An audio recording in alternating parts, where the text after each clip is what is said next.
Is it lagging? No, it's not. Okay, I was picking color key. I was supposed to be choosing chroma key. So a little bit of a fuck up on my end, but I think we got it working. I might still be a little fuzzy.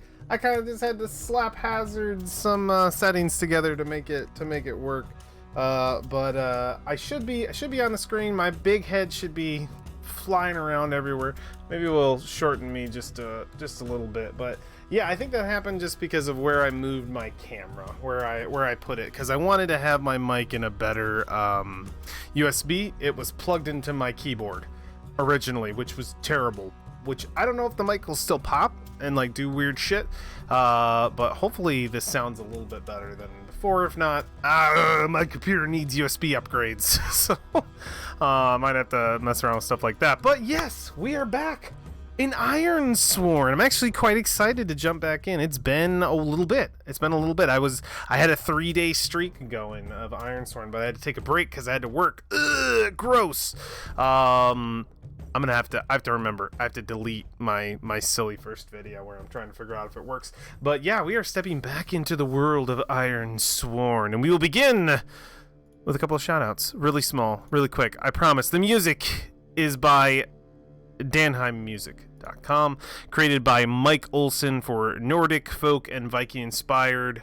It is his Nordic folk and Viking inspired project from the Copenhagen-based Danish producer Mike Olson. Mike, thank you for your excellent music. You are a very talented individual, and those are the tunes that you guys are going to be hearing. If you can hear them, hopefully you can.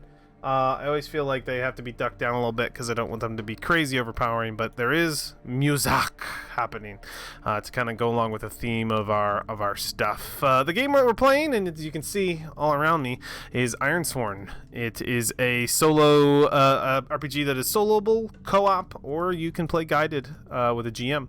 But we're playing solo tonight. It is award-winning, and it is created by Sean Tompkin. It's free. You can go and pick it up on his website, ironsworn.com, rpg.com, and play yourself and have a really good time. It's very good stuff. It shouldn't be free. It shouldn't be. I can't believe it is, but you can get it for free. The newest stuff costs a little bit, and barely enough. Barely enough. These books should cost at least $60 in my opinion. There's a lot of quality in here. That is the value. And you can give them that much if you want to on tabletop, on Drive-Thru Tabletop RPG. But yeah, very, very cool. So moving on from that, I have some move addendums, some mistakes I made in my previous setup. And before I continue, just because of my own wanted paranoia, I want to make sure that I'm live. It does look like I'm live. Yes, it does. All right, very good. Cool beans. All right.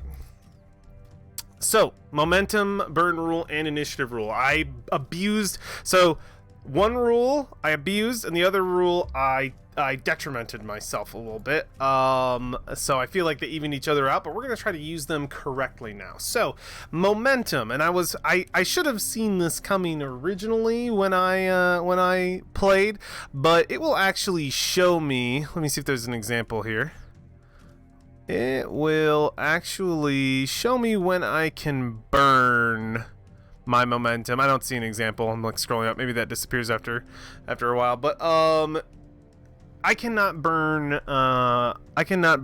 momentum to kill dice at the exact number of my momentum, which is what I was using. So when I had 6 momentum, I thought I could kill a challenge dice with 6 on the die, but I can't do that. It has to be below. It has to be a number below, which is why that option never popped up in my little little roll frames here.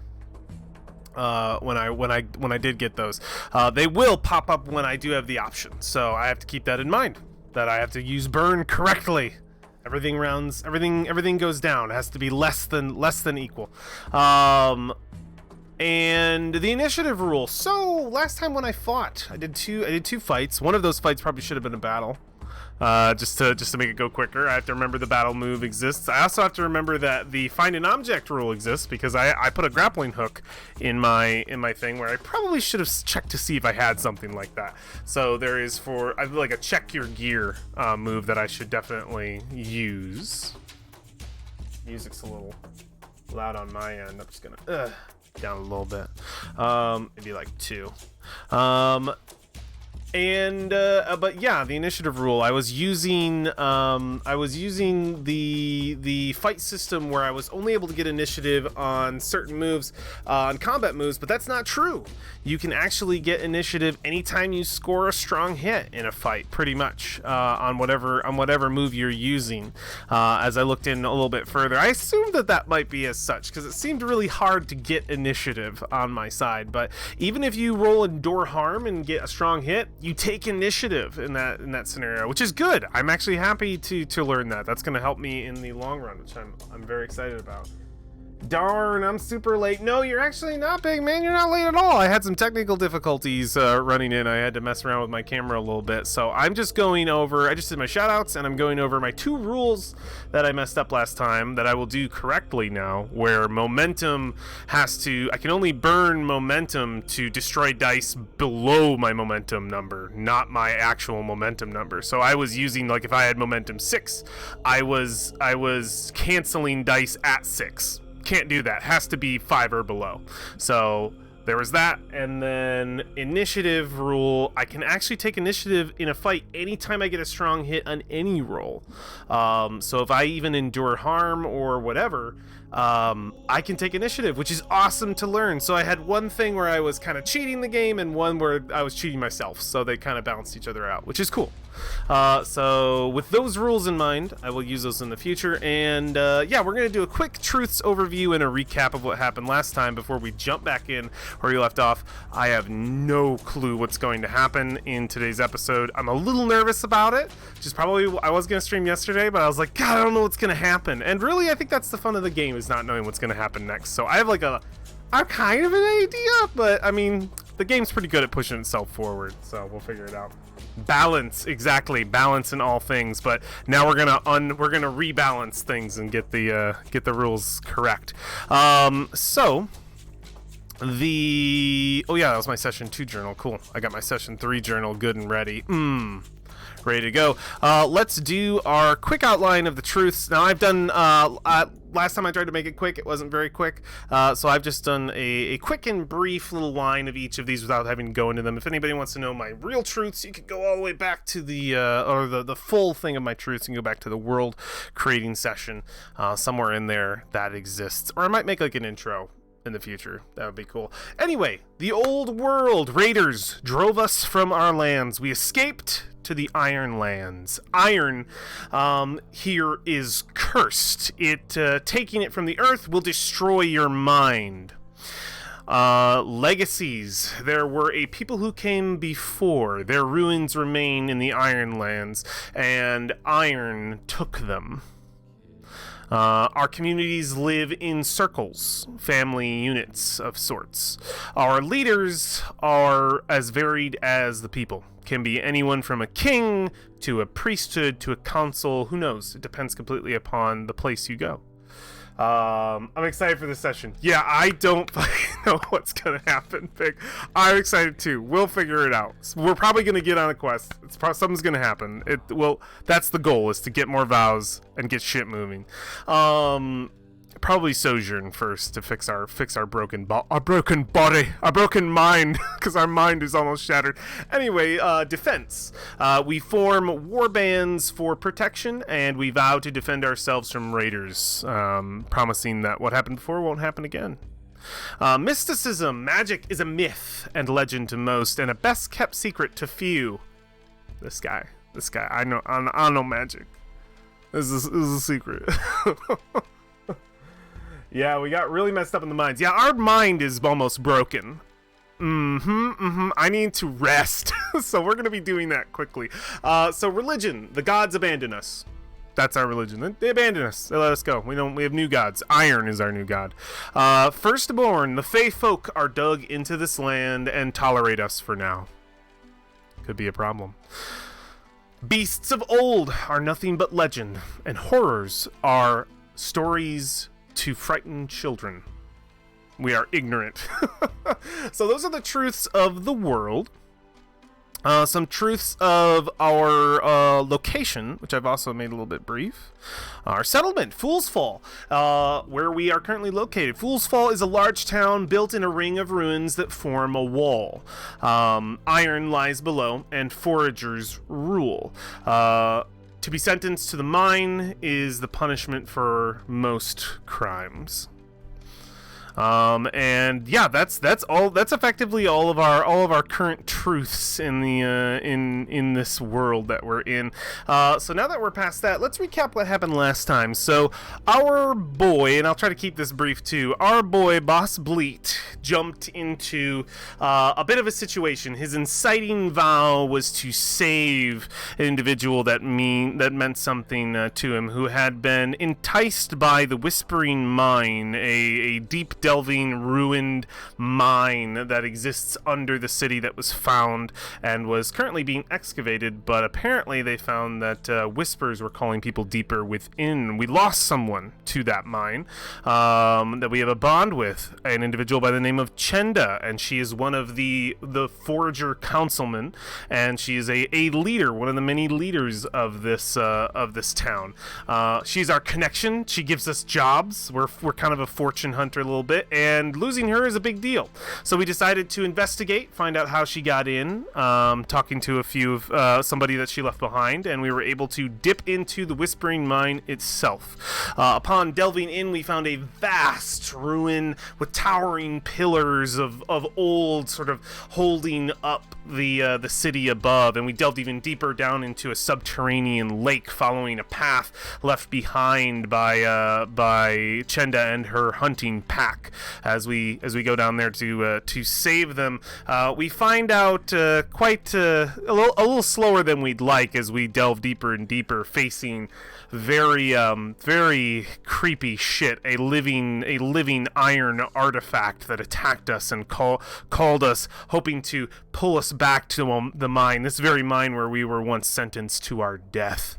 We slew the creature, and we found one of the dead members of that hunting party, a man by the name of... Beep, beep, beep, beep, beep. A man by... Oh, no, not locale. Give me my dramatis personae. A man by the name of Cormac. We found him dead on the ground, and grasped in his hand was an amulet. An iron amulet of Chenda, a ringed circle with, I think, like some iron spikes around it. A holy symbol of the old gods that I knew was on her with some of her blood. So we knew we were on the right trail. We sort of buried Cormac in our mind because we didn't really have much time to bury him physically, and we moved on further into a graveyard of the old ones, great swords being used as their gravestones. We encountered some rats. That should have been a battle, by the way. There's a move that sums up fighting really quickly if it's not like important, and I should have used battle, but it would have been really funny if I fucked it up too. It was probably safer to go through the whole thing, but we dealt with some rats that we thought might have been some ghosts, like maybe possibility of being cursed in this area, as we discovered a sort of blood sacrifice arena, some of the old practices of the people of old who once inhabited the Ironlands. And not wanting to get cursed, we moved on further after defeating the rats, giving the ground their rat blood, and moved to a place we probably should have never gone, to a deep part of the mine that none have been in a really long time, and we sort of lost the trail of Chenda and the others as we entered this sort of almost preserved in ice version of the ruins. They weren't smashed, completely preserved, but parts of the ice were breaking forth kind of steam vents of poisonous gas that became difficult for us to survive, and everything was just sort of frozen over, and the world had it's almost like we just went too deep and we lost the trail, and then came to the realization that there was no trail to begin with, that Chenda was never down here to start with, and that her pack was never drawn in by the whispers of the mine. That rumor itself may have all been inside of our head. We got duped. The mine wanted us back into its depths, wanted to claim our life, because when we left this place originally in our backstory, we took something with us. We were not infected by the curse of the iron. We were a special case. We took with us our magic powers, and the mine He ain't happy about it. It wasn't happy about that. So it wanted me back, and it couldn't take me. So after I realized that this whole thing was just a diversion to try and get me killed, for this mine to take me back, I think I wrote in a cool idea that the mine itself had sworn an iron vow to take me back, and it couldn't. I used the many paths that I used originally to escape this place to get the fuck out of the Whispering Mines, knowing that everything that happened to me thus far was just a lie, and trying to piece together what the reason was that I was down here. I think one of the last scenes we left with was Boss looking down, wondering what the reason was, and looking down and seeing that though everything he had suffered thus far, there's one tangible thing he's taking with him, and that is this amulet that he found. He has no idea if Chenda is still alive. He's got a feeling she is. He's got no idea if our boy Cormac is alive. I think Cormac might have actually been dead. I don't know. I have no idea. We'll figure that out. We'll ask the oracles when we get there. But I think we pick right back up. And let me look at my last session. After amazing consecutive strong hits to leave, amazing consecutive strong hits to leave, our mind had come to the point of being shattered. We are at 0 spirit, I believe, right now. We're looking bad in the spirit way. We need to sojourn. We need this place to help us. We need to crawl out and survive somehow. So let me see what the last sort of entry that we put into our session 2 journal, and then we'll start. Yep, we delved into the depths twice. We hit and then a miss, faced a hazard, endured stress, located our object with a miss. We shadow cloaked strong, secured vantage strong, and escaped the depths strong. So that was pretty much us going too deep, realizing it was all a lie, and getting the fuck out. And this is what we left behind. Our last journal entry. I went too far into this place. I didn't know it, but it was calling me deeper. My vow to save Chenda and the others. It acted more as a way to blind me. I went where I shouldn't have, saw things that weren't meant for mortal eyes, learned things about the old ones that make my bones shiver. At the apex of my journey, I realized what I had feared this entire time was true. I was chasing a ghost. Chenda was never here. It was all in my mind. This place just wanted to show me something. Is it this trinket? He holds up the talisman. I know the pathways, the way out, better than anyone. I had planned my escape so long ago when I was made prisoner here. I could never forget the way. With each step, I'm expecting this trinket. Chenda? Was it Chenda's? This symbol made of iron laced on a silver rope. What was this? What this place wanted me to find? What does it mean? I'll have to find out more once I regain my head. Once I rid myself of this place. Is that what I think it is? Light! Yes! This is the quarry. I found it. Damn to this place. I know it better than any. Does the iron have a will of its own? So I think that is one of our truths that we only know a little bit of. So our truths act as truths of the world. They're not actual truths. They're just what we believe to be the world around us, and what most people believe to be the world around us. The iron is cursed. Taking it from the earth will destroy your mind. So the iron in itself is mysterious, and we know that it is both bad and good. It takes something from you if you take from it.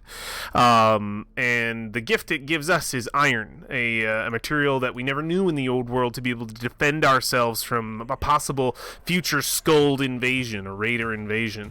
To stop what happened before from happening again, we have the iron to protect us, but it came at great cost. We had to sacrifice many people, and I think we were very willing to sacrifice our criminals to it, but those first years understanding it were probably rough. So it's been about 2 generations since we came from the old world, which is interesting. So the iron, I think, very well does have a mind of its own.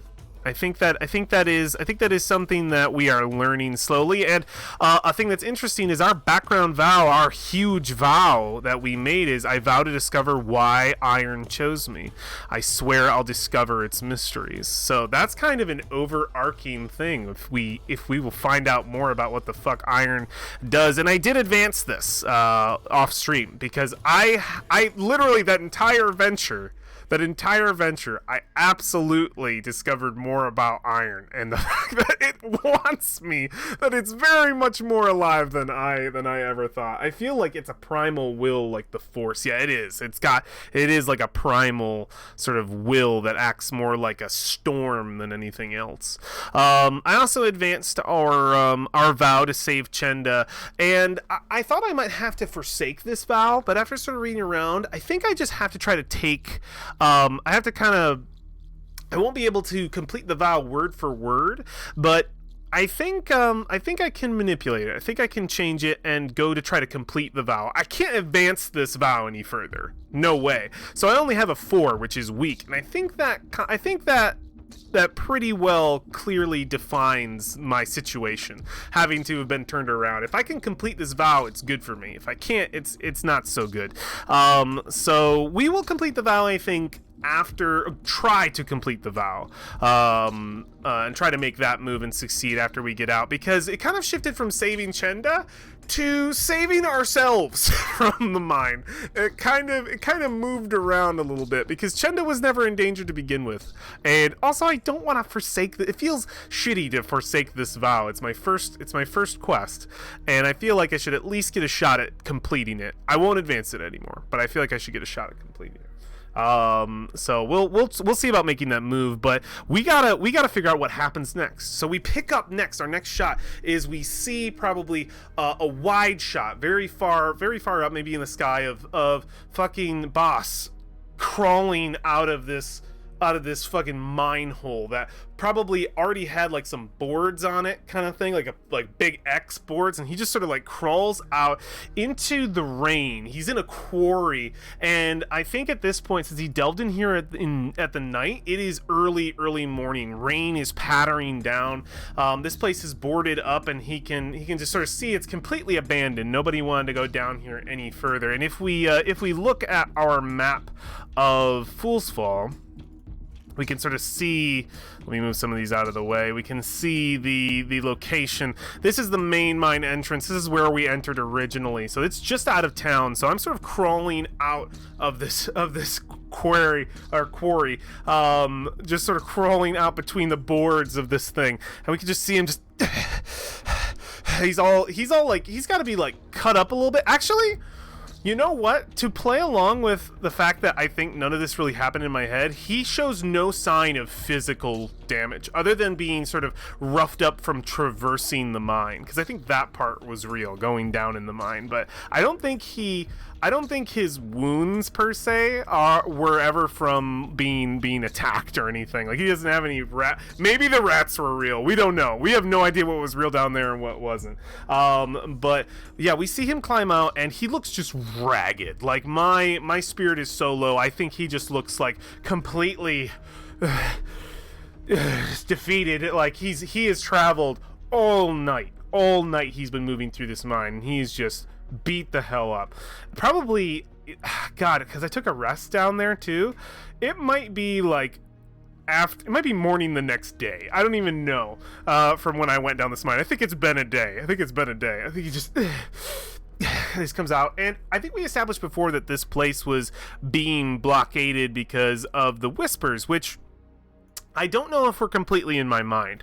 I think the mine itself was labeled dangerous at the very least. They decided to cut it off. They probably lost too many husks, iron husks down there, and probably would try to go at it some other time. So I believe that it is canon that this mine was sort of shut off and guarded, because there has to be some reality to my initial quest to getting that rumor. At some point, somebody probably came up and said, "Oh, there's whispers in the mine, and they took your friend." Like, I have no idea how that happened. That was before our game started.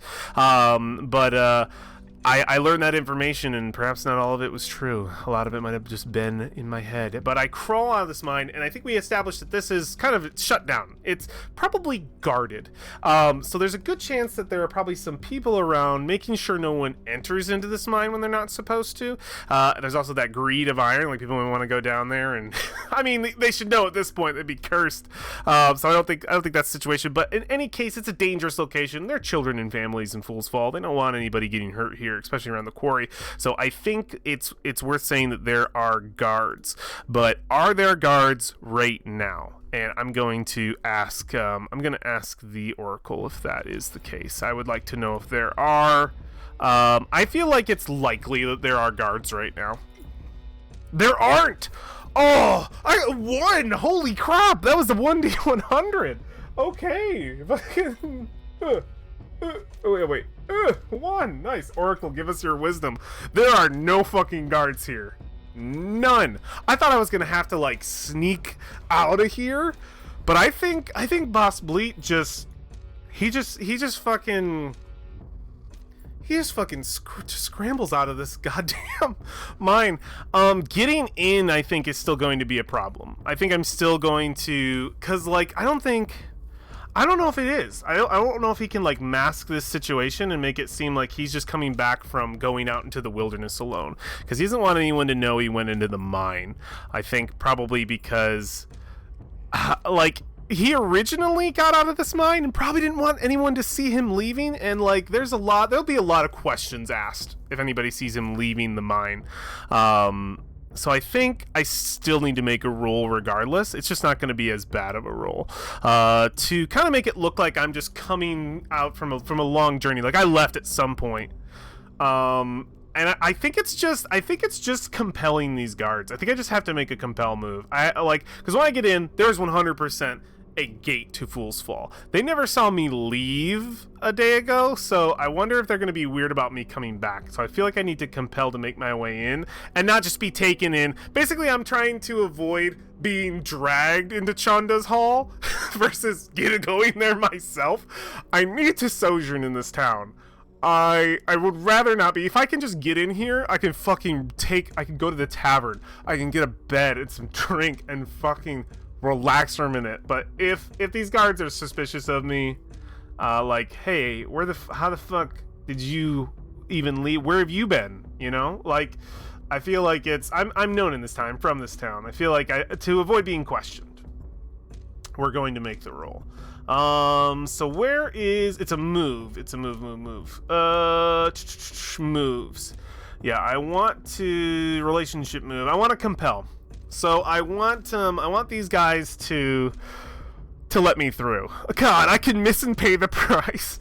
So I think to describe it first, I think we see Boss just kind of like he's not nursing any wound or anything. He's just kind of like making his way in, and because it's impossible. This place is walled. I can't climb the walls. I could try, but I think he doesn't try to do that. I think he just tries to walk in. He's from this place. I think he thinks he's gonna have a better bet than fucking himself up trying to climb a wall, or getting caught trying to climb a wall in broad daylight. Just going through the front gate. It's better. Yeah, I'm not gonna break my fucking neck trying to climb ruins. So I think we see him clambering in, and we see him. He's our Assassin's Creed boy, but his hood is back, so we can see his face, and he's got kind of like raggedy. He's very Aragorn like looking. Definitely think Aragorn. Oh yeah, I'm going there. I look like Aragorn. Okay, he's a badass. I think he looks like a little bit of a more slender Aragorn. So he's got about that hair length, and I think he's just kind of walking in, looking just completely had it. And he just goes, "Good afternoon, man. It's a real shitter out there. That's what I get for trying to hunt on my own.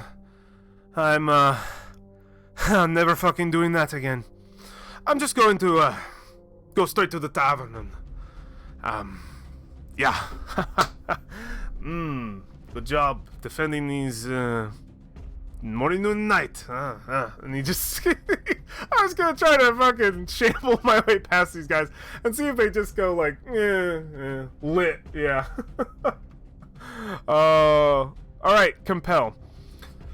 So, when you attempt to persuade someone to do something, envision your approach and roll. I'm trying to persuade them to just fucking let me in. Don't ask questions, like everything's fine. Let me through.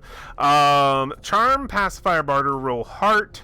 Liar, swindle. I'm rolling shadow. Fuck yeah, I need to roll shadow. Shadow's good. I could try to secure an advantage in this situation. You know what? I think I will. I will attempt to secure an advantage by basically, and I think this is also going to be with shadow, deception, stealth, or trickery. I'm going to try to make it look like I'm coming from the woods. I'm going to try to sort of get my way out of there. I wonder if I'm fucking myself over. If I roll more, I could pay. If I fail this, I could pay the price. I could use the momentum though. That'd be nice. Let's attempt. We could do so good on this. It would work out so well if this went well for us. Like so well. Yeah, let's see. We're gonna try to secure an advantage to try to make it really look like we came from somewhere else. No modifier. Okay, weak hit. I'll take it. My advantage is short-lived, but I get +1 momentum. It would have been nice to fix my shit. Oh god, I've got a high momentum. 6. That's not bad. So it didn't work out exactly how we wanted, but it's short-lived. We're trying to make it look like we're coming from far away. I was hoping it would add to this compel, but I think we're just going to try and lie and swindle our way through the gate. Oh, nice, a weak hit, as above. So, they'll do what you want or share what they know. Take +1 momentum. If you use this exchange to gather information, make that move now and add +1. But, as above, but they ask something in return. Envision what they want. I know what they want, bastards. Fuck. I know exactly what they want. I don't even have to roll for it. So, I take a momentum, which is nice in this situation. I am able to, like, we see him move in, I do my whole spiel, and then one of the guards, like, grabs me on the shoulder and stops me, and I go, is there a problem? And he looks at me, and back at the other guy, and says, you know, we didn't see you leave. Kind of funny to see you coming in. Says, I'm kind of easy to miss. He says, yeah, well, I don't really give a fuck. It doesn't really matter to me, but listen. You make it worth our while. This never happened. And I just go, of course. Of course. And I reach into my pocket and I pull out probably some coins. And I put them in his hand, and he just kind of smiles, and he goes, good doing business with you, boss. And he kind of punches me in the shoulder. Yeah, good doing business with you, too. Fuckers. What was that? Nothing. Have an excellent day. And I take a supply hit. To get past these guys. And I think, yeah, we just see my boy shamble into this town, just... And I think we finally enter into Fool's Fall, and we really get to see it for the first time sort of to life. We see these huge walls built of ruins, very similar to the ones that we were seeing form pillars down below in the Whispering Mine, but these look a little fresher, if a ruin can look fresher. The ones down there were ancient and old. Our hard-earned money. Yeah, I know. It kind of sucks. Hopefully we can sojourn and get some of that back. I think it's, like, we're giving him more of our resources in that situation, because we're actually a fortune. We actually have the fortune asset, so we actually can make money. So I think in that situation it was more like I was probably giving him some like, arrowhead. Nah, I wouldn't give him iron. It's still too much. Or something, like some food scraps, just like, if you're out in the woods so long, well, why don't you give us a little piece of what you got? And I just give him some rations, some of my good, probably good food that I got packed away. because that's probably worth something here, and I think that's probably enough for them to because like food rules. There's a first foragers council for a reason. Like food's really important. So I think that's definitely a hit on me, which sucks. So yeah, I think we get that first shot of Fool's Fall. We see the sort of tall because before it was probably too dark since we left in the night, but this is midday. We see the sort of towering walls around it of ruins, and we can see how a lot of them have been purposely collapsed to form walls in places, and some of it's been built upon to actually be walls that can be walked on and everything, like properly. Like the ruins around this town have been changed to be functional as a defense. And when we enter in, yeah, we would see the center. It's a very sort of squared off. We would see of the ruins themselves, but they're kind of haphazard, like pieced together, but good stonemasonry to put them together to look almost new. But you can tell it's pieces from what was left over. Like they were probably not nearly this orderly. Like there was a lot of work put in to put the foundation in for this town. And we would see plenty of people, and probably a lot more people outside around the town than in. Probably a lot of tents and stuff, I imagine. People living in like we probably take in a lot of travelers, and like our town can't exactly like it's big and sprawling, so I think tents make some sense out here, but we would probably see a lot of market tents, I think, going on. I think people would live mostly in the city, but yeah, we would see it's many some of that not on the map. Oh, none of it's on the map. Okay, whatever. We would see many people moving between these sort of these tucked alleys, and even in midday, Fool's Falls alleys. Like once you step in past the main courtyard here and get in there, it gets dark in this place. Which I think why. Oh, my mic is cutting out a bit. Oh no. I think it might be because of my voice thing. Let me mess with that really quick. I'm going to close this.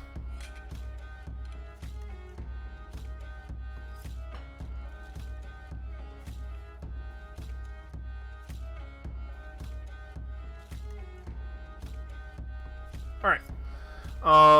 Is my mic still cutting out? Hopefully it is clearer now. I've switched it. I had a filter on it. I turned it off, so hopefully it's better now than it was before. Because I have a thing. Let me know if it's still being really bad. But maybe I'll move it back a little bit. Nah, it's clear. Cool. I'll move it back a bit. It might also be me getting too close to the mic. But we would see, yeah, we would see these sort of tall buildings, the alleyways quite thin, and people moving through. And it would be dark. It gets dark the minute you enter into the city proper. And yeah, we would just see Boss Bleat immediately like step into the courtyard and see the people, the flow of traffic moving in and out as they make their way in and out of the many vast and cramped claustrophobic alleys of Fool's Fall. And I think he would just sort of look and smile for the first time that I think we've seen him actually smile in this show thus far, and say, oh, nothing like home. And he turns right over to this building, which is probably an inn, for like a common inn that shares a large door with the courtyard, which is the only open place of the inner city. And he would just go straight for it. And we're gonna try to sojourn. We are going to try and. This is a place that we have a bond with. I have a bond I still have to fill, which I haven't yet. But we have a bond with Fool's Fall. We're from here, so we should get a bonus when we sojourn. So sojourn is kind of like a reset button a little bit, and you have to be in a settlement to do it. So hopefully we can make an excuse for Shadow. Okay, so sojourn. When you spend time in a community seeking assistance, roll plus heart. Oh, I can't. Ooh, ouch. If you share a bond, add +1. So it's gonna only be a +2. God, that sucks. On a strong hit, you and your allies may each choose 2 from within the categories below. On a weak hit, you choose 1. If you share a bond, choose 1 more. So on a hit, you and your allies may each focus on 1 of your chosen recovery actions and roll +heart again. If you share a bond, add +1. Okay, so that's for allies. So we have... I could choose 2. I could clear a condition, I can recover, I can provide aid. And on a miss, it goes badly and you lose all benefits for... So on a miss, I find no help here, pay the price. It would make no sense to get a miss. Oh, if I get a miss, I think I just get dragged into... I think I get found and dragged into Chenda's Hall. Like, I'm so fucked up already, dude. Like, I'll need me some help, please. I have to take a hiatus right here and now. I might have to use the take a hiatus move if this fucks up. His brain might break. All right. Well, let's just make the roll. Is there anything I can do to help me with it? I could try to secure an advantage to help me with the next roll, which would be super fucking nice. I might want to do that just to take the shot, because if anything, I get momentum and I might be able to help the roll, because this sojourn needs to go well.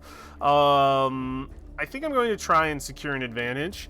And how do I describe this? Let me secure an advantage in the situation. I think I expertise, insight, or observation. Loyalty. I don't want to charm. God, I feel like I can't stealth my way into a secure advantage to sojourn. I mean, maybe I can. I could spin it as, like, on top of... Yeah. I have to use heart, but I think I can secure an advantage by this way. I think while boss is sort of interacting with the tavern keeper, interacting with merchants in town, interacting with an innkeeper as well, to try and, you know, secure safety for himself. I don't know if he has an actual house here yet. He did at one point, but working for Chenda, like after his whole crime, being sentenced to death and surviving that, and now working for Chenda, I think he doesn't have an actual home, any property. But I think I can secure an advantage, and I think I can make the excuse of using Shadow that when people turn him away, he is using... I think he's just like, oh, okay, I mean, understood. I mean, I won't bother you anymore, and I think he's like, you know, sneak the bread Aladdin style under the table and grab what he can. If a place fucks him over, he's like, oh yeah, sure, and then just sort of pocket some stuff on the way out, if he can. Yeah, if this goes bad, I think we know what happens. So let's try to secure an advantage using Shadow.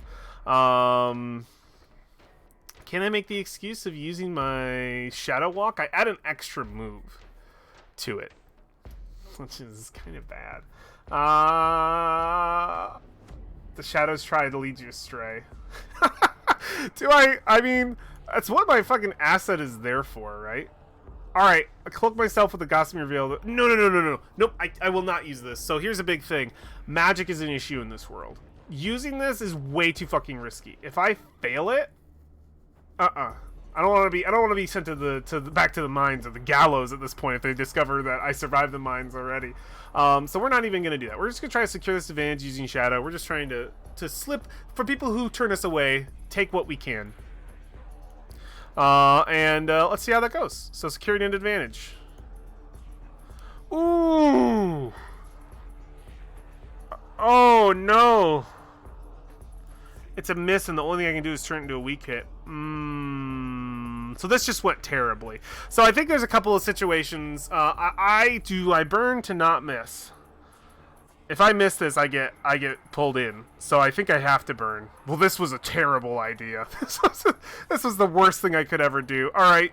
Yeah. Burn. Oh no. That's right.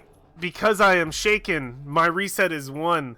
I'll take the weak hit and come back to 1. I think it's a situation where I'm trying to sojourn. I go to a couple of these places. I'm trying to get people to help me, and there's moments where people grab my wrist and they kind of turn and they say, "Boss Bleat, I know your tricks. Get the hell out of here," and then just get like shoved away. It says, "Oh, Mrs. Potts, please. I'm sorry. It was an accident, a complete accident. It never happened again. Sticky fingers, you know." And she'll just point and just say, "Get out of my shop," and I'll just and I just move down. Oh boy, mark that. Never mind. Oh yeah, I could have marked that. I won't anymore because it's a miss. Yeah, I think we just go back to the 2. That we just lost 5 momentum for that. That was terrible. So we start to feel the bite of Fool's Fall a little bit, and we were going to try to use that to sojourn, so we might as well try to sojourn. We realized that even though I survived being sentenced to death in this place, it's just not a very welcoming. Fool's Fall is dark in a lot of places. I think what was our what was our settlements right here. Fool's Fall had some things about it that I needed to note. Perilous. Yep. Ancient and collapsed and big. So it's perilous. So I think it's just a place where, it's not. It can be bitey. So let's sojourn. And see if we fuck that up. We lost all that momentum. What a bummer. I have to roll with heart now, but I get a +1 because it's the place that I'm in. Oh! God, could I have added +1 to my secured advantage? I don't know if I can. I don't think it gives me the option to. Just because I have a bond with it. Yeah, I think it needs to actually say if I share a bond to add +1. Yeah, it doesn't. Cool. So we're going to do heart. Beg for people to help me. Please, help me. Did it go? Oh! Okay, it's a weak hit. Alright, I thought it was a strong hit. Alright, weak hit. Weak hit's better than no hit. On a hit, you and your allies each focus. So it's like on a weak hit, I get to choose 1.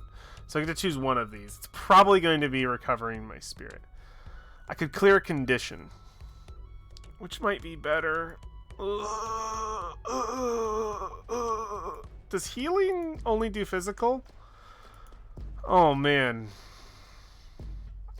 God, getting unmessed up is so hard. I bet Forge a Bond. Forge a Bond would help my spirit. Ooh. So I think we need to clear. I think we need to clear the effect, or do we need to take the spirit first? We take the spirit first. Take the spirit first. I've already suffered the thing. Let's take 2 spirit. Let's get out of the dumps. I don't think you can do anything unless clearing shaken. You're right. You're right. I can't. Yep. Because when I go to, so watch. Look how cool this is. I can't click on it. That's how good this is. I have to clear shaken. All right, we're gonna clear shaken. Oh.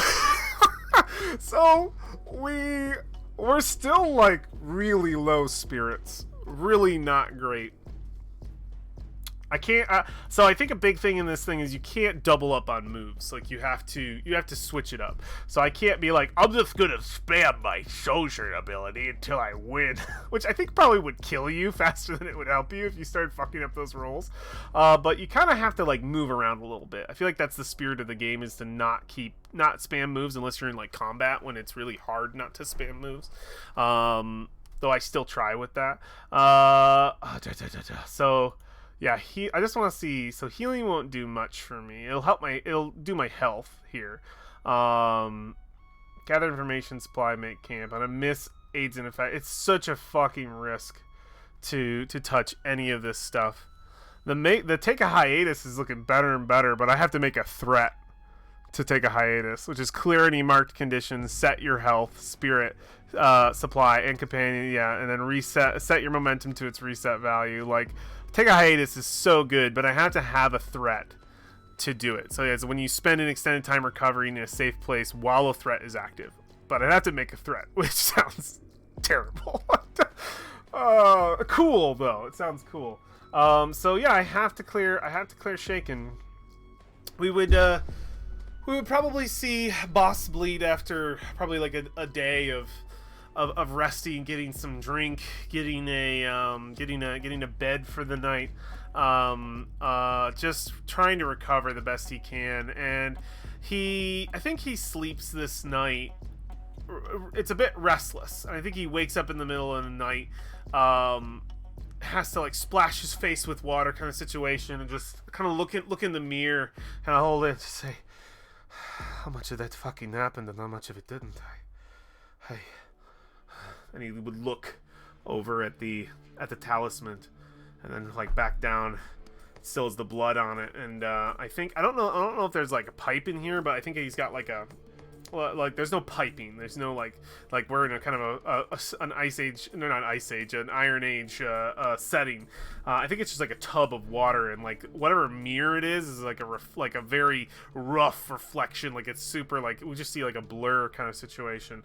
And he would just be in like a washroom, like a local washroom at this place. There's probably some people like fucking pissing in the back of the room to a trough or something. And he just kind of looks at the symbol and sort of moves around, and we can see some of the blood shine as we focus on it, very One Ring style as he looked at it. And then he would just take it in his hand, and he would look at himself in the mirror and say, I don't know what. There's a fucked up, really fucked up time. I have to speak to Chunda. Yeah, and then he'd see what time it was, probably still early morning, and he'd go back into the bed and try to sleep more of it off best he can. But he would wake, probably get a pounding on a door or whatever, just like, night's up, room needs to be vacated, clean, get out of there. And it's just, all right, I'm going. And yeah. Boss Bleat would step back out into the road of a new day, onto the ever-populated Fool's Fall, walking out just as he walked in recently. People moving, going about their shit. And I think, yeah, I'm gonna head over to where I know Chenda is, and probably hope that she is there. Hope that it truly was all in my mind. And as we rolled before, I think we did decide that it definitely was. And yeah, I think we would see me sort of moving through see our boy moving through some of the fucking alleyways here, and to Chenda's, not her hideout. It's not a hideout, but probably to the Foragers' Hall, where they sort of take place. It's gonna be very much like a Viking hall kind of situation, where like the middle is just a fire pit, and there's like a wraparound table. Like it is like a huge hall, and it's probably one of these long halls over here. And I think he would go over there. We would see him enter into one of those rooms. Let's move forward here. See. Yeah. Move it forward. Thank you, Denheim, for the excellent music. Maybe where do I want to be? I don't want to be like. I want to be a little lower. Yeah. Something a little not so. Boom. Yeah, we would see Boss step into the hall, and I think sitting at the tables are probably the many packs, like eating food or whatever. Take care. These are like the higher members. Bosses like work for hire. He's not an official pack member. He's just, Chenda gives him a chance kind of situation. This is where actual members of the hunt go, and you would probably see like a long table or whatever, where the council would sit, like a long table going horizontal to the rest, where the first Foragers Council would sit, and we would probably see 2 or 3 of them. Not everybody, because they don't have like a formal like meeting going on. I think they're just discussing matters of the day to day, and I think we would see Chenda. We would see her. We would spot her, and I think we would see Boss just. She is alive, and he would immediately start approaching. She'd be sitting at a table with some fucking papers out, like old yellowed papers. We went and got our logic gut. What a relief. Yeah, we went with our logic and gut. Yeah, pretty much. It is a relief. Yeah, we see her. She's sitting there at a table, and yeah, I think it's just like a weight.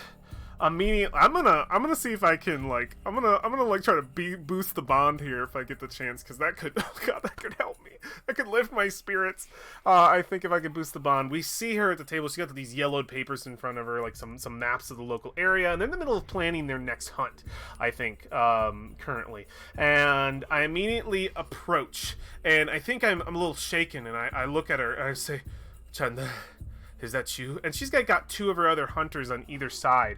And oh man, I don't think we never rolled for this, but this is so. In this moment, I want to know if we see our boy, and this moment will define in the story whether or not our boy fucking Cormac actually was dead down there, because there's a good chance those whispers were true, like in one way or another. Or I don't know. I think I think we'll roll. This will decide whether or not there was some truth to those whispers, because Cormac could be missing. I ain't going back down there. No way, that's not my quest. No fucking way I'm going back down there in a million years. We also need to remember we gotta try to fulfill this vow here. We found Chenda, and hopefully we'll see how that goes. But I think we need to ask the oracles if Cormac is here. I think it is likely that he is here. I think it is likely that our boy is with us. Oracle, tell us, please. Oracle, is Cormac alive? Is he sitting at this? Is he one of the two huntsmen sitting at the table with Chenda?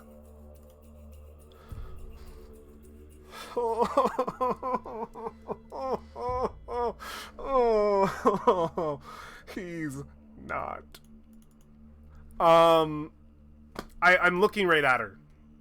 Chenda, that is really you, right? She gets up, she sits up at the table, and she steps over to me and sort of pushes the other out of the way. She looks at me. Let's I know I keep pausing, but I need details here.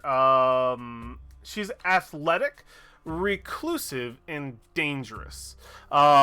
So I think we see this she's definitely tone. She looks like she's got the body of a commander kind of situation, like the command, it commands respect. She's very private. She probably has a very small huntsman team, which is probably why this is going to be really sad right now. She's got a very tight knit. She probably takes out the smallest groups, which is why it's weird that she took me on too. Like, Chenda got a thing for me? I don't know. Remember, we don't know.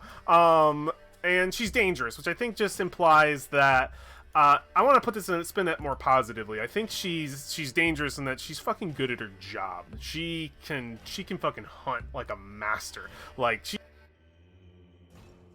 and to others if they cross her, I think, kind of situation. Yeah, maybe she is strong as fuck. Yeah, like she's bigger than me. She's bigger than me. I think she'll step up immediately, look at me, and take my shoulders, and I think, yeah, she'll just say, boss, is that? Where were you? And yeah, she's just looking right at me. She says, 2 days you've been gone. And she's gonna say, I went out into the wilds, and she says, she looks. I think she just backhands me, just right across the face. And she says, I can't believe into the wilds alone. And she says, you have no idea what's happened, do you? And you look at her and say, no. It says, I thought we lost you. Like, listen, Cormac's gone missing. I just look at her and say, yes? He has? Says, we went missing around the same time you went missing. Thought maybe you got lost together. Do you know where he is? Do you know where Cormac is? And I think I look at her, oh no, I think I look at her. God, do I tell her the truth? Says, did you go with Cormac? Did you take him? Do you know where he is? Did he go out hunting with you? Oh no, the out of context.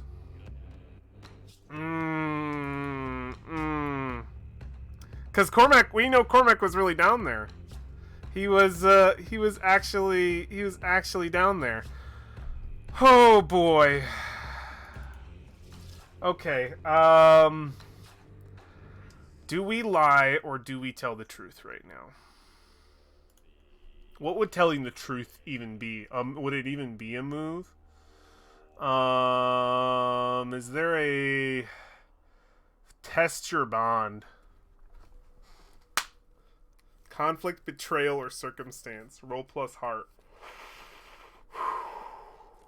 If she learns I went down there and left him, this is a test your bond move, 100%. Oh, God. Oh, I feel like it's entwined with my... If we tell the truth, we gotta convince her we didn't kill him. I don't think I can lie. Like, I'm good at lying.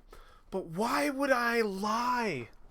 What would that gain me? I mean, it would disconnect me from the situation, but I would be shitty. Am I that shitty? It would save my ass from having to be blamed for anything, leaving him behind or anything else. If we lie and it fails, then we are dead. Oh no. Oh no. I feel like okay. Oh, do I ask the Oracle if I lie? Am I that shitty? I think it's okay. We're gonna ask the Oracle if I know we're not supposed to ask the Oracle that much, but I don't have a gut feeling for this. And when I don't have a gut feeling, that is when I ask the Oracle. I think it is a very small chance that we lie here. It is a small chance that we lie, that we turn this shitty. Cause we already had bad things happen to us. This is a very small chance. But there is that small chance that we could, because we might go back. Oracle, do I lie to Chenda? No. Nope. I don't lie. I tell her the truth. And I'm going to attempt to test the bond. I look at her and I say, Chenda, I did not go with him, but I know where he is. And immediately I think the rest of the huntsmen that near her are like, you know what happened to... wait, let me get his name. If you know of Cormac, then tell us! I say, it all started so... weird, so... I didn't go with him. I found him. The other night, when I disappeared, I don't even remember where I heard it from. It's all such a blur now. And I think Chenda takes me and she says, spit it out! Tell us! If you know where he is, tell us! He's in the mine. He's dead. And she drops me. She looks at me and she says, How? I say, he was killed by a creature. And why were you down there? The mine, it called to me. It took my mind. I thought that I was convinced that of a lie. That you all had gone down below. I spoke to your man, Talus. She looks at me and she says, Talus? I don't know any Talus. Says, where did I get that name? And she grabs me immediately, because I think fucking Talus is... I don't think Talus is real. Not real. I think he is part of it all. I think it's part of the illusion. I think she takes me and she says, listen, I don't know what the hell happened to your fucking mind down there. Or whatever called you to go down there, but I don't understand what kind of... I don't know what kind of coincidence it is, and I don't know whether to believe you. You need to tell me everything, word for word. She sits me down in a chair. And I think this is where we test our bond. I think this is where we have to just come clean about everything that happened. with a little bit of a protecting our very far past. I think we can probably make the creature down there. Do we need to say it's the living metal? I think we don't. I think we don't mention the living metal part. I think we don't go because we just don't think we'll be believed. So I think it has to be kind of white lied into something else. And I think it's a part of the test your bond. And I think I pull out. I would pull out and slam onto the table. It's gonna be part of this. I have to make this roll, but I think I show them the medallion. I think I show them what I found on Cormac's corpse, because he got called down there before me, and I got called after him, kind of thing. Like,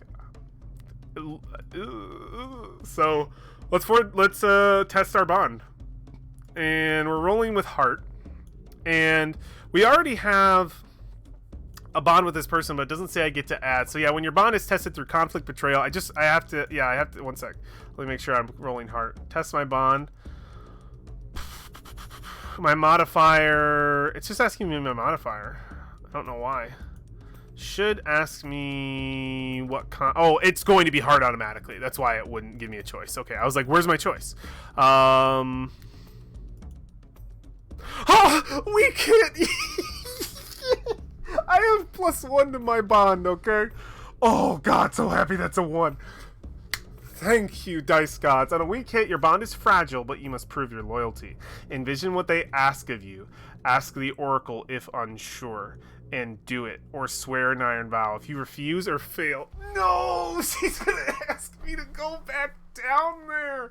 I don't want to! Oh no! I do not want to go back into this godforsaken hole. It's what she asks me. It's what she asks me. Damn it. No, I wanted to do other things in Ironsworn. Oh. Okay. Well, we're gonna have to complete our previous vow and start a new one.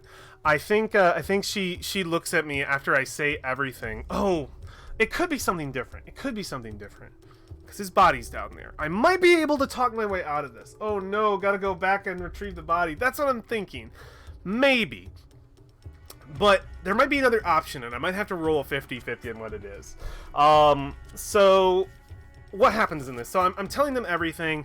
I give as much detail as I can, but I'm limiting some stuff. And I think she can tell that I'm holding back a little bit on certain details revolving around his death, and I think that kind of puts her on edge. I don't think she thinks I killed him, but she thinks I was more involved than I'm putting down on the table. And then I show them the talisman, and as I put the talisman on the table, she looks at it. Where did you get that? Let's see. I found it on his corpse. He was grasping it in his hand. I thought it was yours. Is it? And she pulls out a necklace and has the exact same one. And she sort of reels back. As she looks at hers and back at the one, she says, "An omen."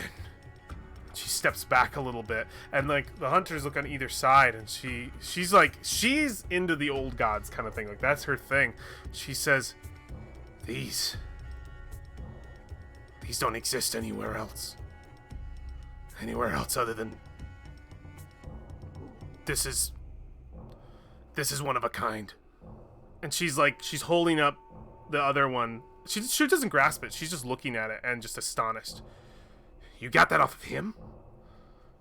Yes, why? What is the importance? She looks, and I think we're gonna ask the Oracle, and this is gonna be the decider of whether or not she shuns this moment away and just like, give me that thing, and she like takes it and just says, it's none of your business, and she says at that point the quest is gonna be, we're gonna go get his body. Or she's gonna tell me more about what the fuck this thing is, and probably be like, if this was on him, like, I don't want to touch fate. He might have to stay down there, but this means something else. And either way, I'm swearing an iron vow. So I think we just need to kind of like 50-50 this situation and see whether or not she's going to just take the medallion and just be like, no, not right now. We're not going to talk about this right now. We need to save him. Or she's going to say, never mind. Things have changed. This means something. And we'll roll for what exactly that is if we get to it. So I think it's a 50-50. So I think it'll be a yes if she engages in the talisman. It'll be a no if she refuses and we have to go save Kordak. Nope. Yeah, okay. So does she take it? I think she does. I think she takes it regardless. I think when she sees it, she's like taken aback by it. She doesn't want me to have it. She doesn't want anyone else to have it because she's fucking confused. So I think she immediately, as she reels back, she slams forward, puts her hand, takes it, says, "You got this off. I don't fucking believe you, Boss Bleed. You're gonna have to prove it to me.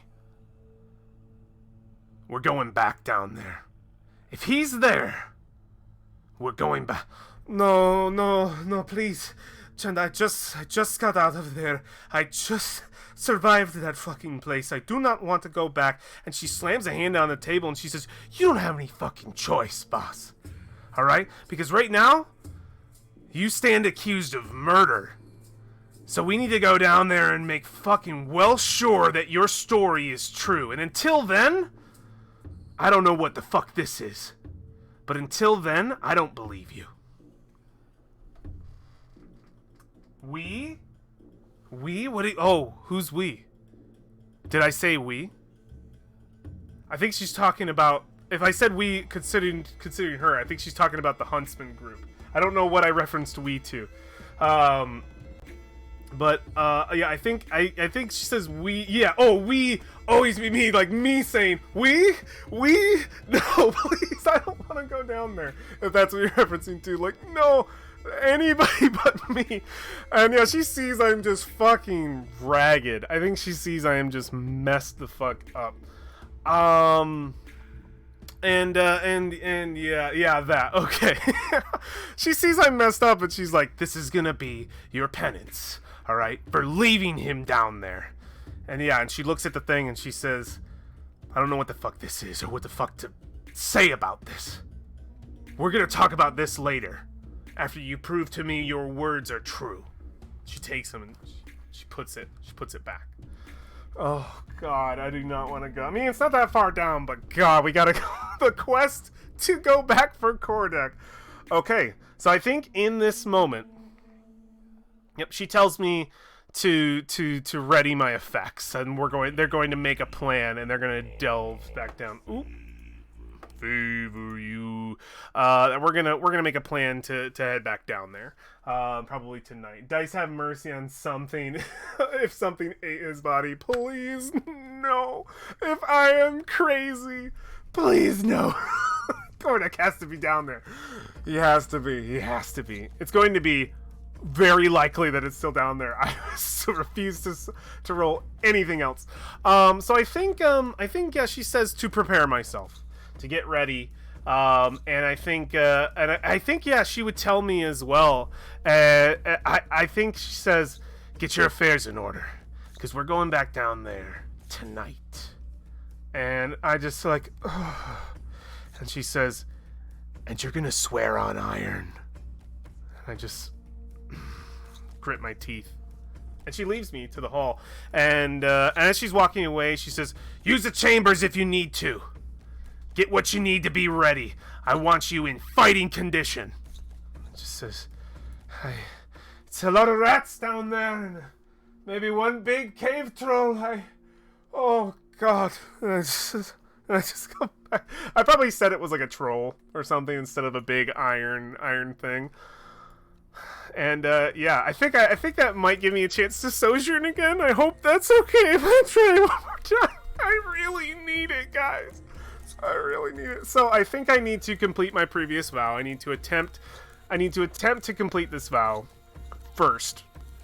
and probably swear a new one before I even get a chance to sojourn. So, God, what does that imply? Can I take stress? No, please. I can't get myself out of this hole. I'm gonna die down there when I go again. But I'll have allies with me, which won't be so bad. So it's probably not gonna be as dangerous. Yeah, God, fulfill a vow. I have to. Oh, okay. So if I fail, I've already recommitted. Clear all but one filled progress and raise the quest rank by 1. I think at that point it changes. So it actually works out if we miss. That's really cool how that works. So I would just sort of rephrase the vow a little bit that I have to go back down, and the rank goes up by 1. But I think it stays at the same because I have people there with me, because they're going to take the rank down 1.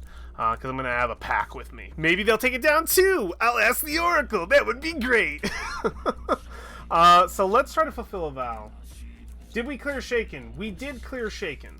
And on a strong hit, my quest is complete. Mark experience. And then maybe I can get some stuff. But I only have a 4. We did clear Shaken. I don't think we can risk getting Shaken on the fulfill your vow, which is really fucking good. But yeah, we'll probably have to recommit. And it might be the same vow again if we have to go back and save Cormac. So I might not get anything here. This is actually a pretty safe roll. So I think we see I think we see Boss in a chamber in the long hall, and we see the iron. He's alone. We see the blade spinning, and he immediately pulls his arm out and clenches his fist, and we can see the blood that was taken from him coalesce on the blade, and we can see my veins start to pop, and the blood comes back out of the iron. What blood was taken, and I'm trying to get it back in my body, basically to take back what was given to complete the process. And I see the blood coalesce over the surface of my double-sided blade as it spins right above my wrist, or my forearm. And let's make the roll. Fulfill my vow with a 4. It's a progress move, so I'm pretty sure I can't use momentum. Yep. Nope. It makes sense. It makes sense. It really does. I don't get any bonuses from like vows or anything, or other stuff. It makes complete sense. My quest is undone. Envision what happens. Ask the Oracle if unsure, and choose one. I don't think I have to ask the Oracle. I think the blood coalesces around, and as I'm just like, right, on this iron I fulfill the vow. And I immediately, all the veins like pop and like spread like spider webs as it trickles out more blood coalescing over the blade. What more do you want from me? Of course. The vow is not completed. It's only changed. And it takes again from me. And I have to I raise the quest's rank by 1, if not already epic. And yeah, I clear all but 1 filled progress. It feels good.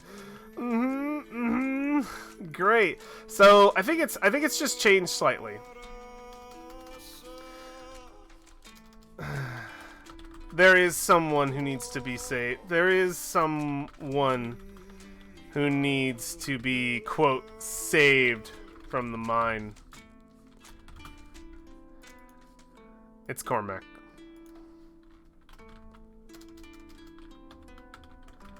I must put his soul to rest. I know what I have to do. Shit, dude. And mark that miss. Yep, we're marking it. Hell yeah, we are. Progress marked. We were at 3 here, so we're at 4. There we go. I had to catch up on some misses from last time. Not bad. We're on the way. If we can get that experience, that'd be great. I would have loved experience right now. Gee whiz, that'd have been special. I'd have fucking loved that. Okay, so I think she told me to get ready. So I think I have another chance to sojourn for tonight. in the hall. And I think I'm going to be using my bonus from my bond with her rather than with the location. So, did I? Yeah. Oh, one second. Did I fulfill everything that the test my bond had? Weak hit, your bond is fragile, but you must prove your loyalty. Envision what they ask and do it. If you refuse, clear the bond. Okay. Yep. I didn't refuse. So, I wish I could have taken these. That'd have been fucking amazing. But yeah, I think we can take one more shot at sojourning. I believe after all of that. Because I don't know. I feel like I should be able to. Because if I can't, I don't know what I would do. Like, resupply maybe? Strong hit, take... No, it's just supplies. Supplies don't help me. Making camp isn't this. It's definitely sojourn. I hate to do it again so soon, but I think it makes sense. Like, I'm preparing for this next step. So, and this could fuck up. Who knows? They might just fucking throw me out on my ass. So, again, we had to sojourn with heart, our worst fucking stat, and we're adding one. Can I take advantage in this moment? Because I did that last time. Secure an advantage of, I mean, effectively using the hall that I'm around. Like, that's my advantage, is that I've been giving access to this, I feel like. We have a weak heart. We do. We only have one. I feel like I can attempt to secure an advantage in this situation. I think I'm going to try to use the hall's resources and maybe get access to some stuff that only hunters get access to and convince them, like, Chenda's got me on a special mission. She's definitely going to pay me. She's not going to pay me. I'm not even using an asset. There's no way I'm getting paid for this. So, big mission. Wondering if I can maybe get some meat from that barrel there, innkeeper. And yeah, I'm like, or I would like ale master, and then just like it's this huge guy behind a counter at the thing. I am normally not allowed to, but let's see if we can like secure an advantage and get a little bit of extra on the side since we've been given access to the hall. So let's see how that goes. I'm lying through my ass, so let's see if we can get it. Please, God, please, weak hit. Okay. Okay. Oh, come on! I rolled so good. Momentum, fine, great. I'm so happy. Okay. So I think it's a situation where the barkeep, the ales master, just kind of, Boss Bleak, you are a liar through and through. He looks over and he says, "Here." He pulls over like a jug. Says, "Bjorn over there didn't finish his. Take this." And it's just, I look at it. It's got some of his fucking spit in there and stuff, and I go, "I'll fucking take what I can get." I just grab the drink, and I go to probably like a supply hall or something that I've been given access to, and attempt to sojourn again. Please, please, please, please. I need this so bad. Oh! Yes! So the hall helps. I'm given access to an array of shit that I need to help me. Oh! I'm so happy. I'm so happy. Strong hit. Okay. It's so good. Okay. I'm questioning if I deserved that second sojourn, but I did, damn it. Okay, I have to go save this motherfucker. Everything else went bad for me. So, cool. So we get to strong hit. I get to, each of you and your allies choose 2 from the target. On a weak hit, choose 1. So on a hit, you and your allies may each focus on one of your chosen recoveries and roll plus heart again. So yeah, I believe I still get to do this even without allies. Roll on heart to add plus. So on a hit, you and your allies may each focus on one of your chosen recovery actions and roll plus heart again. If you share a bond, which I'm not going to be in this situation, Oh, wait, no, I still share a bond. Yeah, it just says if I share a bond. I don't know if I need the allies to share, but on a strong hit, I take +2 more for that action. On a weak hit, I take plus... Did I not do this before? I didn't do this before. I completely missed this, didn't I? When I sojourned earlier. Whatever. I missed it. Fuck. I think I missed it.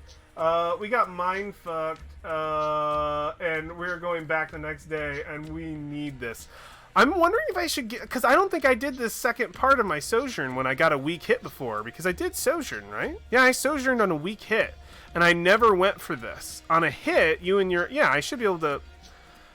I'm going to give myself this, just because I need it. So I'm going to retcon back to when I originally sojourned, and I took... Oh, no, I can't, because I took, recover. Oh, I fucked it up completely. I didn't even read this. What's wrong with me? Clear the shaken debility and take +1 spirit. What was I doing? Oh my god. Okay, +1 spirit. Okay.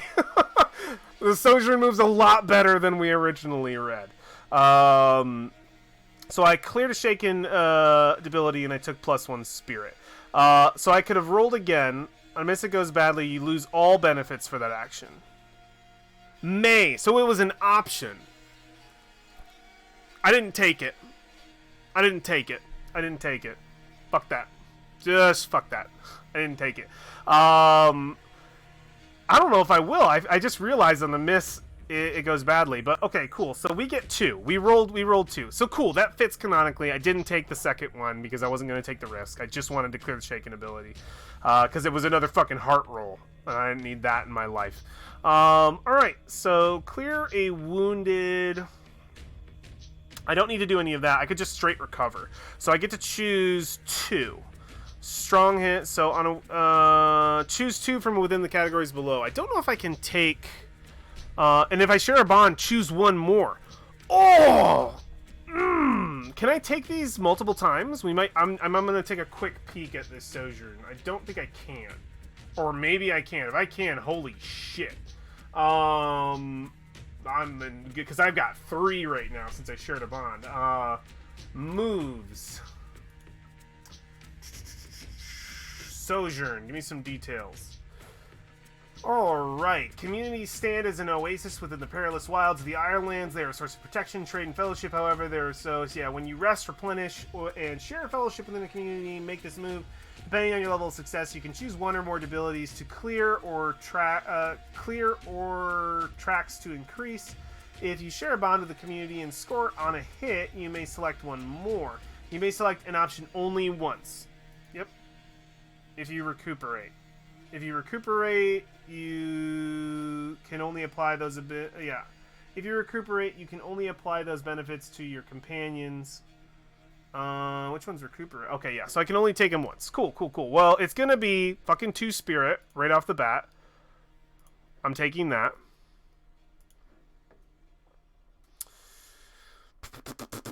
Can I take Hearten even if I don't have Shaken? I think I need to have the condition to take it, right? I'm gonna guess I need to have the condition to take that. Provide aid, take a quest, envision what this community needs, and I don't need another fucking quest right now. If you choose to help, swear an Iron Vow and add +1. Do I need another fucking Iron Vow right now? Maybe I'll pocket one. Maybe I'll just get one in the pocket, because that could be cool. Let's see other stuff. 2 momentum. I'm gonna fucking need that. Big time. And then I get 1 more. I could take a quest, or I could up my supply back to normal, or 4, which would be better. I might have to do that. I don't have time for another quest right now. I just have to get everything up and fucking running. Okay. Oh, we're looking a lot better. Oh, we're looking a fuck ton better. Okay, cool. So, interesting. We are going to... what's the thing I was just thinking of doing? I think we need to... Yeah, fucking clear this. Get these rats out of here. Sights. So, this fucking... That's right. This quest goes up to formidable. Sucks. But I have dudes with me this time around. I have allies in my party. I don't 100% know how having people in my party works. Companions? Companion. So I think like, so yeah, on a miss, so you lose position advantage and suffer momentum. You face a new intensified danger. Companion or ally is put in harm's way. Your weapon is dropped or broken. So I think companions like help me in this situation. I just don't 100% know how companions work. We might not get to like combat or anything, but I do remember that having people come with you into a delve can lower the delve effect. So I think even though our delve before was shitty, I think it gets lowered. Our quest is still fucking. So someone who needs to be saved from the mine. It's Cormac.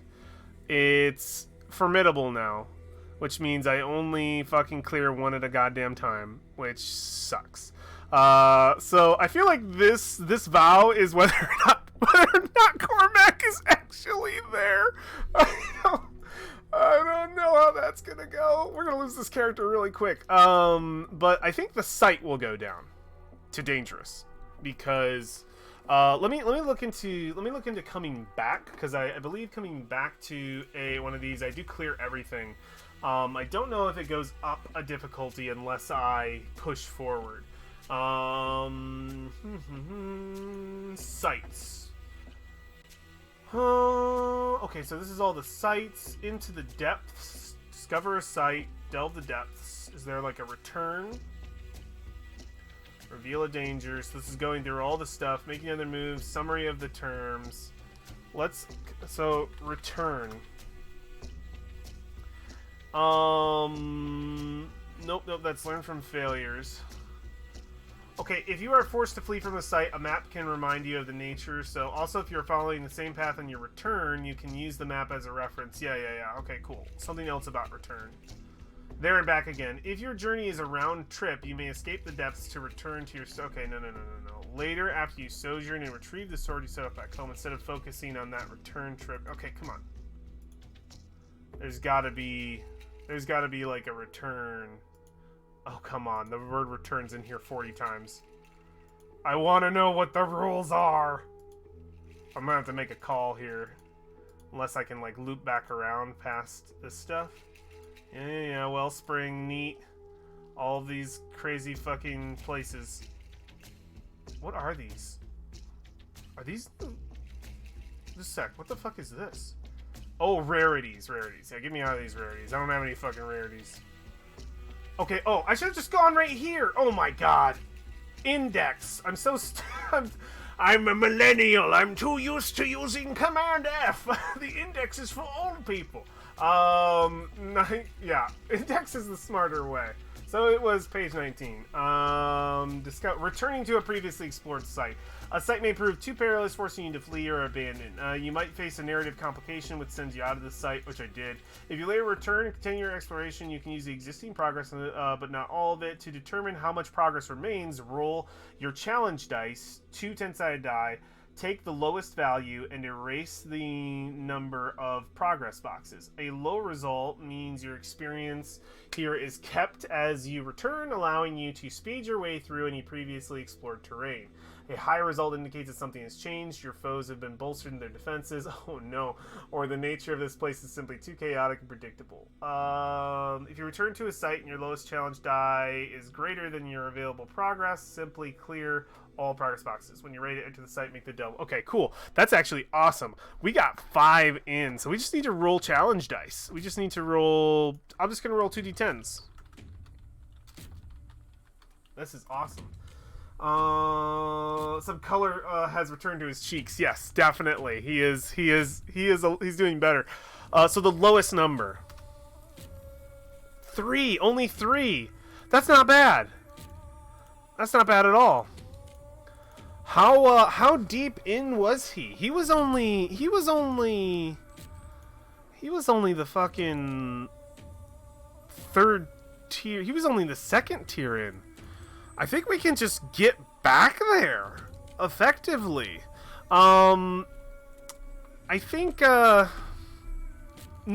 that's not how it works. This is just a progress getting back to him, because we have to get this up high enough to make the move to find him, to find what we're looking for, because it has changed. These don't work as individual rooms as much as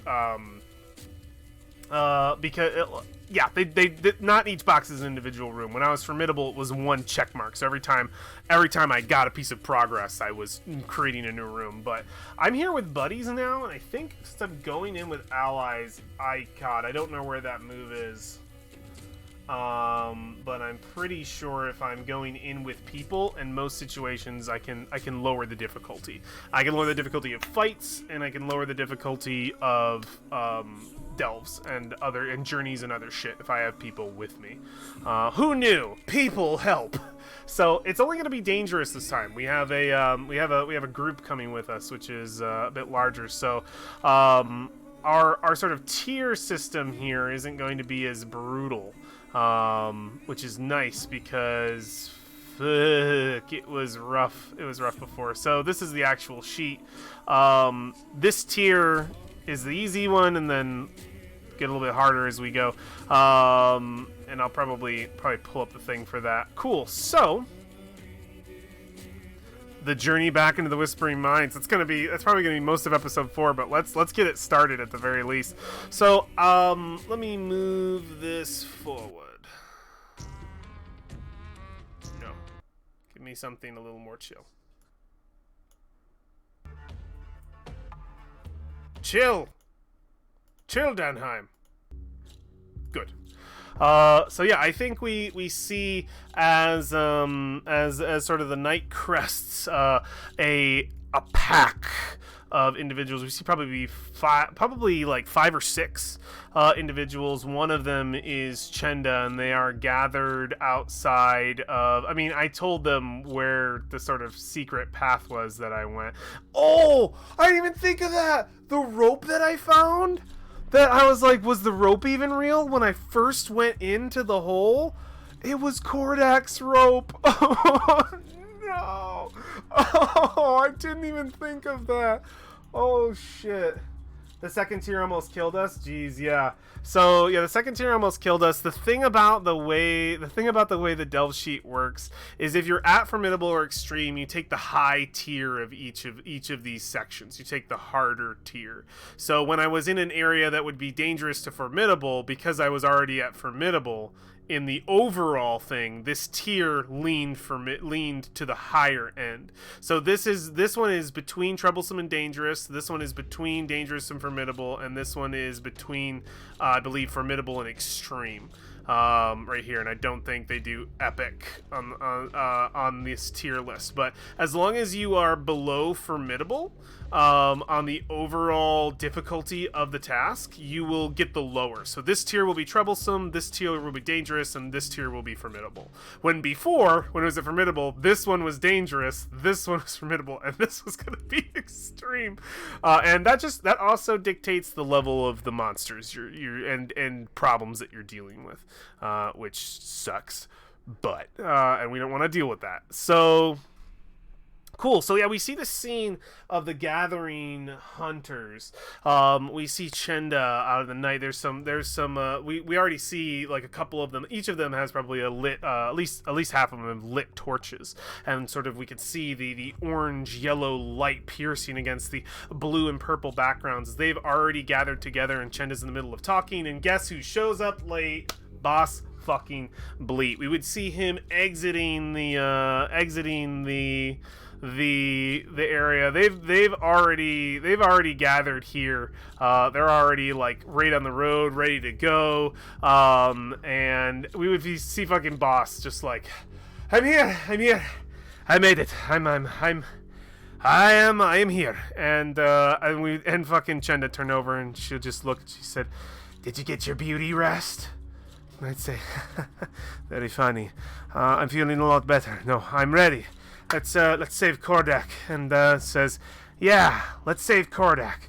You better hope you're fucking on your fucking life, boss, that he's down there. Because if anything happens to us and there isn't a body, there's gonna be hell to pay. Listen, alright? If anything, we might find him a little chewed up, but I can guarantee you that he's down there, okay? 100%. Are we ready? Are we ready? We were just discussing our plan. Would you care to join us? Of course, of course. And I kind of come in and she's like, all right, when we're down there, close ranks. When I tell you to spread, you spread. When I tell you to stop, you stop. When we're quiet, you stay quiet. When the lights go out, she makes like a symbol or something. I want pitch darkness. We understand? This isn't, and then the men just, they all go, ugh, and I'm just like, you know, right there with them. I'm part of the pack kind of thing. This is Chenda's moment, and I think we're sort of, the woods are in the distance. We can see them, the mines behind us, or the only light, these torches that are around us. She says, this ain't gonna be like going out in the woods. Those depths go deep. There's a reason we pulled the miners out last week. They apparently started having some problems down there. Started losing people. So, we don't know what's down there. It's a good thing our dear friend Boss here has gone, as he will be our forward guide. Won't you, Boss? And I'm just like, shoulders. I was like, of course. Of course. She'll say, so, I'm really not sure what to expect. Apparently, there's a troll, lots of rats, and a lot of ghosts of the dead. However suspicious you are. This place was built on ruin after ruin. Fool's Fall is quite old. So be ready for anything. And they all shake their heads and says, draw your iron and be ready. And we see swords, we see spears, we see axes get drawn as we step up and gather and file. We would probably see an overhead shot sort of going over the quarry as we would see these individuals sort of move, sort of filter in. And I think from the distance up, we get this sort of sky shot looking down, just directly down at the quarry. We would see the lights of the torches as they would fuse in. Oh yeah, don't spill bad blood in the sacred pits. Don't do that. Hopefully we don't go down that deep. We actually aren't going down that deep. We're going a little less than that. We just got to get to the fucking flooded lake. But we would see from the upshot the torches moving, and they would filter and file into one as they would go into the depths, and our camera would go over the edge of the quarry, and the screen would go black. And that's our episode. That's our episode as we face the depths. Discover a site, which I think we don't have to do that. We don't have to do that move. If you're returning to a previously explored site, roll both challenge dice, take the lowest value, and clear that number of progress. Okay, yep. Then delve to explore the place. Yep. So it'll we'll be delving next time we go down there, and I think I don't want to roll because I don't want to fuck it up. I think I'm gonna say I don't want to roll and then forget I rolled an original Delve the Depths, but yeah, we're going back down. The mission to save the soul, to be able to bury and put to rest our good boy Cormac, who we left down in the mine. Oh god, we have to complete this. It's only dangerous now, so we get 2 ticks every time we succeed. So hopefully we can just fucking get it. And the goal of this thing, and I think oh my god! I didn't write any journals! I got too swept up! I didn't write a single goddamn journal. I'm not gonna do it on stream. I think I'm just gonna write these for me. I was supposed to write these journals of everything that happened. I think I'm just going to do a brief overview so I've got everything recorded. I only rolled a few times. I have to remember to do those journals. They slow down the game a little bit. I get excited and I want to move on to the next thing. I might just need to learn to be a little more briefer in my journals, because last time it was like, ugh, so thick. So I think I will write out some journals off stream. Now the question is if that Iron Beast can reform or not. I know! Oh, what if they see that? Like, I don't really want them to. It's totally, if it comes up and says, "You've returned," and it's gonna come right for me. I'm like, no, please. But yeah, I'm gonna write a journal of this session off stream, and just to have it. But I have to remember in the future, I gotta be rolling at least 2 or 3 journals a session if I can. That's the troll, huh? I know. They're gonna be so upset at me. I could feel like, I don't know what that is. It's the first time I've ever seen that thing. Please, Boss Bleat is turned out to be a little bit of a fuck up. But I think that's every character in Ironsworn or any RPG. Like, you have to accept that you're gonna fail a lot of rolls. But I think he's got a rough life. So hopefully we can just get down there and just get our boy, get him out of there, fucking get the vow ready to go, and Miak the Liar versus our guy. Yeah, I can just see it. Oh god. Yeah. But hopefully we can just get him out of there complete, and I have to remember to advance to effectively get my milestones in for my vow, like get those milestones in. And I'm going to write an outline of this quest. I didn't do that before. It is a suggested thing in gameplay in depth to write an outline of like where you want the quest to go, what you want it to do. Like, this is save the overseer, find trade caravan all the way to return home and deliver the cure. So I think we're just gonna do like a 4 bullet point so we know what our milestones are of our quest, because before we didn't really mark them. So I'm gonna figure out what those milestones are, write it out, and present that along with maybe the last journal entry from what happened last time, next time we play, which probably is gonna be tomorrow, since it's after I have a different D&D game that I run with some buds at my college, so my old college buds. So if I'm still have energy after that, we will play more Ironsworn, or maybe video games. We'll figure it out. It'll be good. But yeah, thank you for joining me, Pigman. I super appreciate it, and thank you to any of those who may have stopped by and lurked for a while. I super appreciate it as well. If you're watching this on YouTube, appreciate you stopping by, friend. Thank you. Maybe you're from the Ironsworn Discord. Welcome. Yeah, very very good. I think that's everything. Hopefully we get another episode in this weekend, and yeah, hope y'all take care and have an excellent night. Skyrim, maybe, Pig. Maybe, who knows? That would actually be kind of fun to play some Skyrim tomorrow. That would be a good time, because it's been a little while. So possibly. But yeah, take care. Have an excellent night, day, evening, morning, noon, wherever you are. Have a great one, and I will see you next time. All right, bye.